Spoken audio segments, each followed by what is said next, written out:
Last summer, Marvel formally announced Phase 4 of their ever-expanding Marvel Cinematic Universe, following the massive success of Avengers Endgame and Spider-Man Far From Home. Speaking for myself, this announcement filled me with more dread than excitement. This seemingly never-ending glut of corporate-mandated comic book movies. I'm not someone who hates Marvel. I've enjoyed almost every film in the MCU to some degree, and I thought Phase 3 was an especially good run of solid crowd pleasers and more ambitious fare. But taken as a whole, the domination of comic book movies is just overwhelming. Disney's stranglehold over modern entertainment is a huge part of this queasy feeling.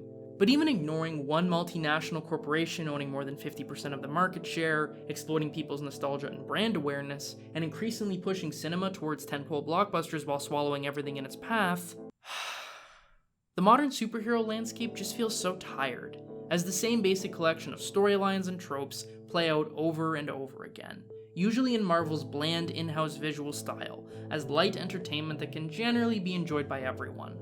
I don't mean to be all doom and gloom, as there's certainly been exceptions to this over the last few years, and even Marvel has knocked it out of the park here and there. Moreover, there's nothing wrong with being a 4-quadrant summer movie that can be enjoyed by virtually all demographics. Marvel has in fact gotten quite good at making this sort of movie. I typically leave an MCU film feeling pretty satisfied, but rarely anything more. And consequently, I've been yearning for superhero movies willing to get a little weirder, to really go all out in their visual style, and to not worry about having to be for everyone. And in these moments, I find myself reminiscing about a little film called Batman Returns.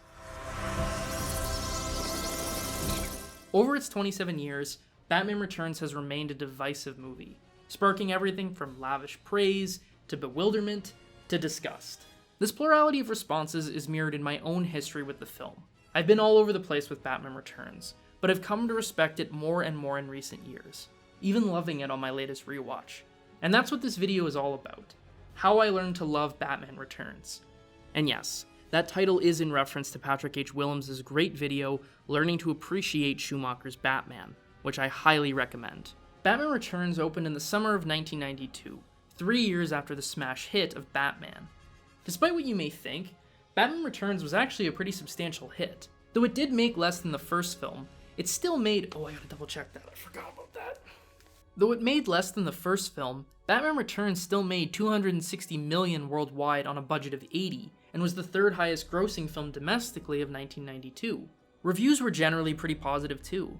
The film certainly had its detractors, but was generally praised for its filmmaking and performances. The backlash against Batman Returns didn't come from critics or even audiences, but from McDonald's. Warner Brothers had reached out to the fast food empire for their advertising campaign, with Ronald offering Batman-themed Happy Meal toys, slapping Batman's mug and symbol on their products, and generally putting out a bunch of Batman-themed ads.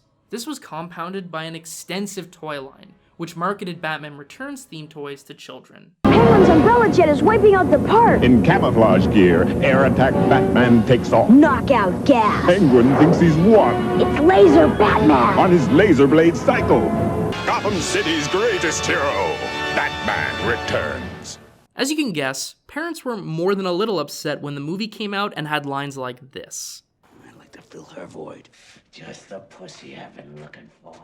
Naked, sexual, charisma. I can really get into this meta stuff. It's not about power. It's about reaching out to people, touching people, groping people. After months of marketing a kids' movie, what they got was hypersexualized, violent, grotesque, and quite depressing. Parents and religious organizations attacked both Warner and McDonald's. And to be fair, they had a point. Batman Returns is many things, but a kids' movie it ain't. And this controversy did have a cost. While Batman Returns did technically make money, it also damaged the relationship between WB and McDonald's, and that outrage did harm merchandise sales, as the film was condemned for being too dark, too violent, and too weird. Of course, I missed this controversy. I was born 2 years after Batman Returns was released, and didn't start watching the Batman movies until I was probably 4 or 5. And I loved them. I was too young to really distinguish Burton's darkness from Schumacher's camp. It was all Batman to me. My favorite of the 4 films was never consistent, but I do remember distinct phases where I loved Batman Returns the most. Which makes sense. Like, as awesome as the first movie is, It also has all those boring parts with Vicky Vale. Even as an adult, I still think Vicky's presence as a normal person to serve as an audience surrogate weighs the film down. But Batman Returns? This shit is basically the freak show. Every character is a bizarre misfit with unique quirks and a colorful personality. When the most normal character in your movie is Christopher Walken, Yawn. you've got yourself a fun cast. Batman Returns is also a very busy film, loaded to the brim with plot, characters, and action. The film has in fact been criticized for being overstuffed, with the various characters and plot lines cannibalizing each other. We'll get to how true that is later, but as a kid, this was kinda perfect. There's always something happening in Batman Returns, and that level of consistent spectacle kept my tiny kid brain engaged. But as I got older, I started to read more Batman comics, and my opinion on Batman Returns started to shift.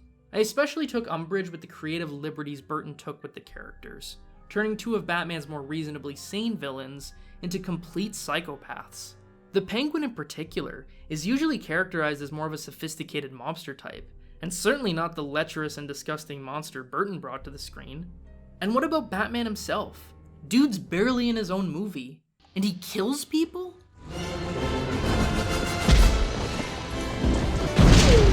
Did these guys even understand Batman? Now keep in mind, this level of nerd pedantry was coming from someone who hadn't really read the comics. I was going through a lot of the classic graphic novels and reading up on major storylines, but I wasn't exactly keeping up with the monthly issues or diving through the character's backlog.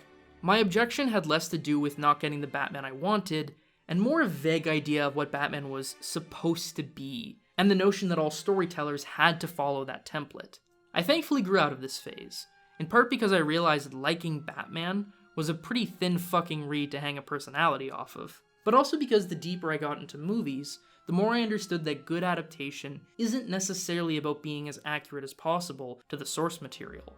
Rather, it's a question of how one uses the source material to tell a story. Batman Returns differs sharply from the comics, but I'd argue the story it tells is highly rewarding, exciting, darkly comical, and moving. And for all the ways Burton and company may have ignored major aspects of the Batman mythos, I think Batman Returns understands the character far better than it's usually given credit for.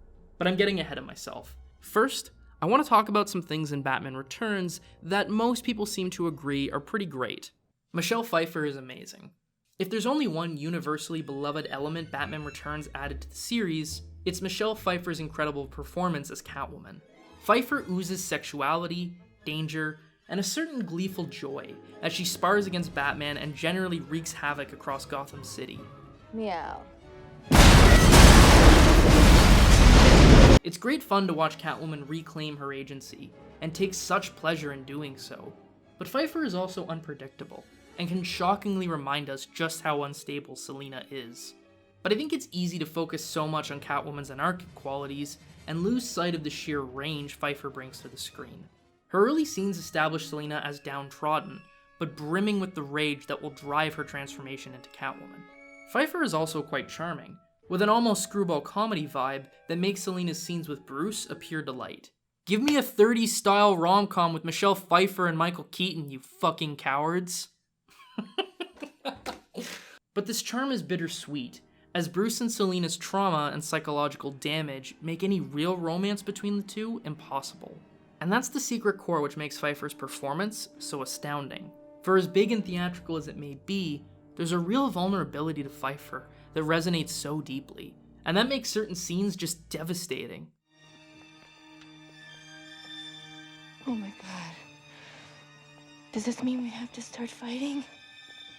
A friend of mine has argued that if Batman Returns came out today, Pfeiffer would receive Heath Ledger levels of acclaim. And you know what? I think he's right. Shit, Pfeiffer should have won an Oscar for this line alone. Bruce Wayne, why are you dressed up like Batman? Because he is Batman, you moron. The film is a visual feast. To this day, no movie has brought Gotham City to life as vividly as Burton's Batman films. Gotham City is an Art Deco metropolis, a gothic evocation of German expressionism that feels ripped from the 1930s, yet still feels outside of time. The whole city seems to be made of endless rooftops, which pierce into the dark sky. We don't get quite as many interiors as the first film, but the few we do get are spectacular. The Penguin's lair in particular is both otherworldly and tactile, with the same mix of loneliness and menace as the man himself. Even the frozen zoo atop the sewer, a location we barely visit, is dripping with atmosphere. And while we're talking about the Penguin, I have to give a shout out to the makeup team, whose work here is just insane. It's a testament that for extensive as the makeup work is, I never think of it as a special effect. It's just the Penguin. I also love that all the film's dark and oppressive visuals are wrapped in a gentle snowfall. The music rips. So this probably isn't much of a hot take, but I'd argue Danny Elfman's music for his Batman films is the best music for any superhero movie ever. John Williams' iconic theme for Superman certainly comes close, but I just love the atmosphere Elfman brings to the Caped Crusader. It's triumphant, but a touch sinister and horrific. I'd liken Elfman's work on Batman Returns to John Williams's on The Empire Strikes Back. A continuation of the themes and melodies from the original, but also a chance to enrich them.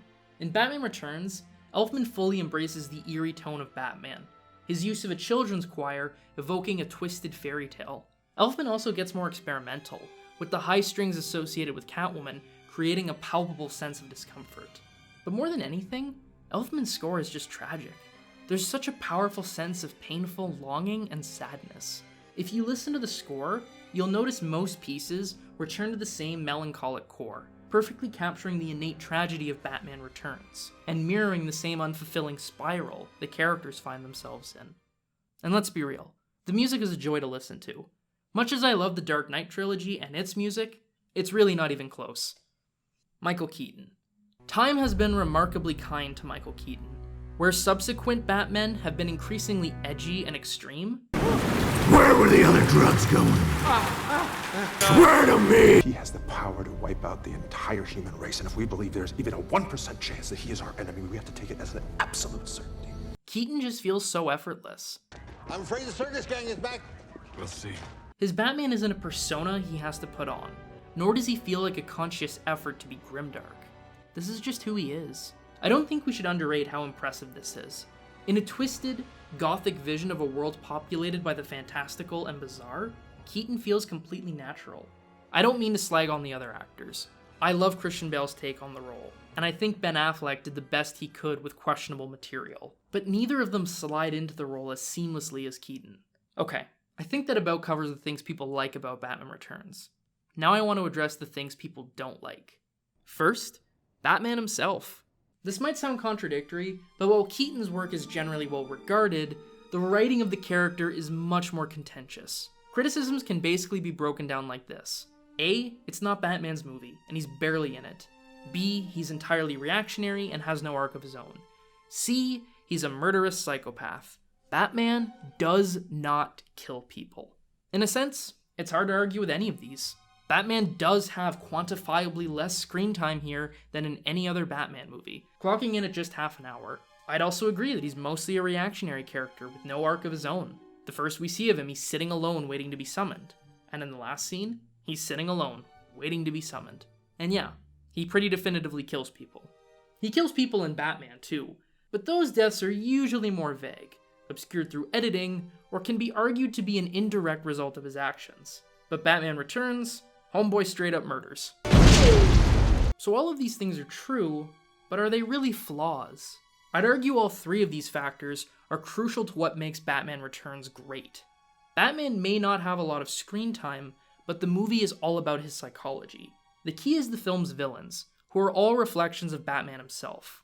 Catwoman has always been a sort of dark mirror of Batman, and this film really plays this up, even rooting her origin in violent trauma. Both characters are victims, who can only make sense of the world by dressing up and inflicting violence. This offers a sense of control, but ultimately does nothing to reconcile their trauma.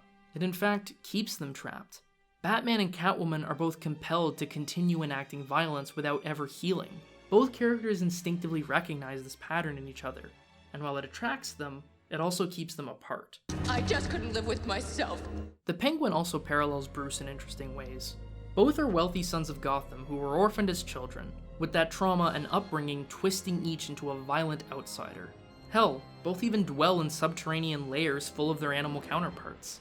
They're not exact mirrors, but the connections are significant, and even commented on in the text. Why are you now determined to prove that this penguin is not what he seems? Must you be the only lonely man-beast in town? The most significant difference between the two is that Batman can pretend he's normal, and the Penguin can't. I'm just jealous because I'm a genuine freak and you have to wear a mask. You might be right. The villain Batman resembles the least is Max Schreck, but that itself is kind of brilliant, since on paper, Bruce resembles Max the most. Both are wealthy industrialists among Gotham City's powerful elite, and yet, Bruce still finds himself more at home with the downtrodden freaks. All the power and wealth he has can't simply undo his psychological damage. And that brings us to Batman's lack of an arc. The character doesn't really change, but that's the point. The whole movie is about characters unable to overcome their trauma, despite the opportunities to do so.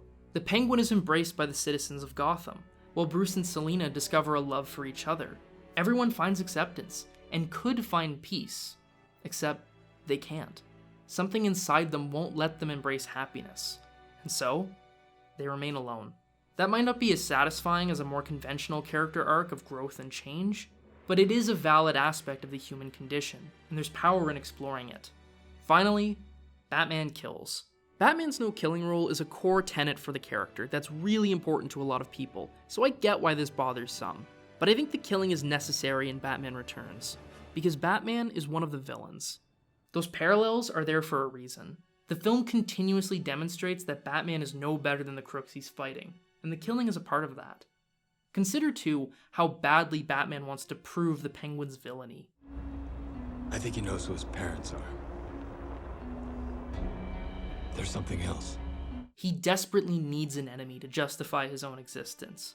Batman ends up being right about the Penguin, but so what? Travis Bickle murdered low-life pimps prostituting a child instead of a presidential candidate. That doesn't make him noble. Similarly, the Penguin being a villain doesn't make Batman a hero. The final showdown between Batman and the Penguin emphasizes said villainy. This isn't two icons battling atop a clock tower. It's a highly trained ninja billionaire with an arsenal of weapons beating up a deformed, obese man. Batman's victory isn't just decisive, he's honestly cruel, turning the Penguin's only family against him. And then, Batman brutally murders the Penguin, who at this point is barely even a threat, because Batman is one of the villains.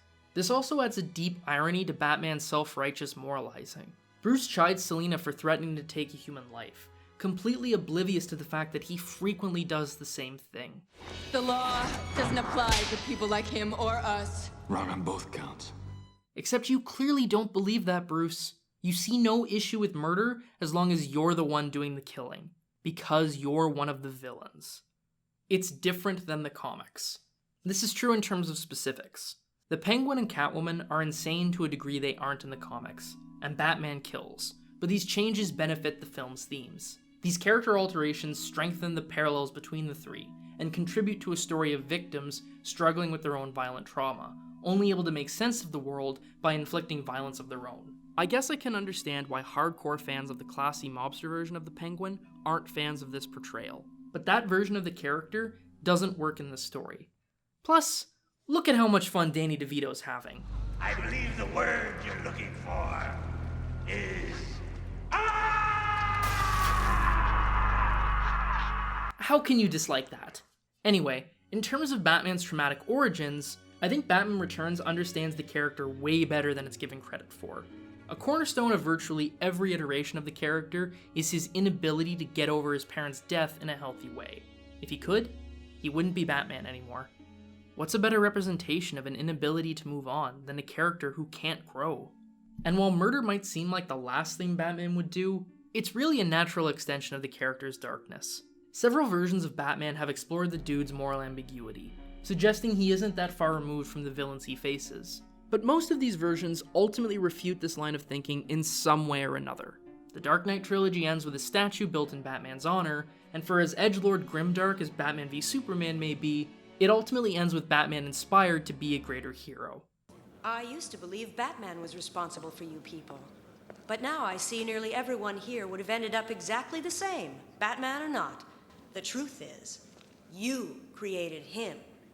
But Batman Returns really commits to exploring the character's moral failings, and in this regard, captures a part of the character better than any adaptation I can think of. The script is a mess. Batman Returns is certainly a busy movie, and it does make some questionable decisions in terms of plotting. The Penguin and Catwoman teaming up to destroy Batman feels more like a genre obligation than an extension of either's goals, and it feels all the more superfluous, given nothing comes of their little scheme. They frame Batman for murder, there are no consequences for this, and it's never brought up again. The film also does a lot to set up the Penguin hijacking the Batmobile, which is solved oh so cleverly by Batman punching a hole in the floor. There's fun to be had in both diversions, but neither really go anywhere. Yes, the Penguin's megalomaniacal rants here are what ultimately expose him as a fraud to the people of Gotham. But we're just supposed to accept that Batman can hack the speakers at a press conference, even though they don't seem to be connected in any way. Cool. So yeah, the writing is all kinds of flawed. Batman Returns isn't likely to be spotlighted on lessons from the screenplay anytime soon. But these shortcomings don't really bother me. At the end of the day, this isn't really a plot-driven movie. Batman Returns is all about atmosphere, character, and theme, and it excels in all three. The plot is just an excuse to link these three. Also, for as busy as the screenplay technically is, it never feels like it. Think about how many bloated superhero movies have completely buckled under their own weight, resulting in an incoherent mess. But that never really happens with Batman Returns. Not every plot development holds up under scrutiny, but the film is consistently well paced, and the focus is always on the same four characters, who are all distinctly established within the first 15 minutes. Contrived as elements like Catwoman and the Penguin's team-up may be, they do help keep the narrative streamlined. There's even a certain irony to Batman never clearing his name, because there's nothing to clear. Dude's one of the villains.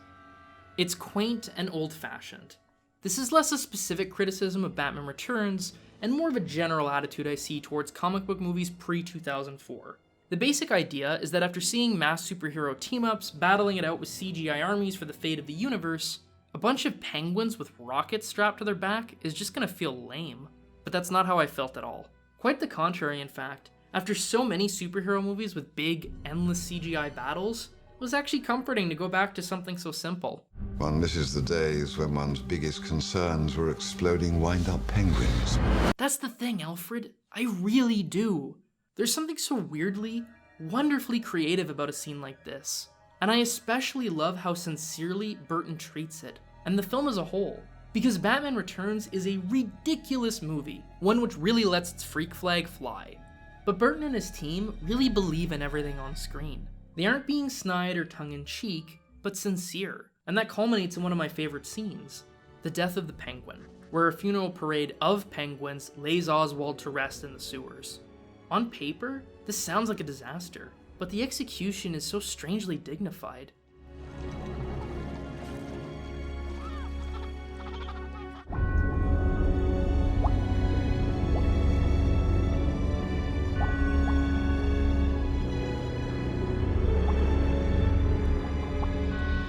Quaint or not, Batman Returns embraces itself wholeheartedly, and that level of commitment goes a long way. It's dark, gross, and depressing. I've saved this point for last because it's one that I can't really argue with at all. Batman Returns is dark, it is gross, and it is depressing.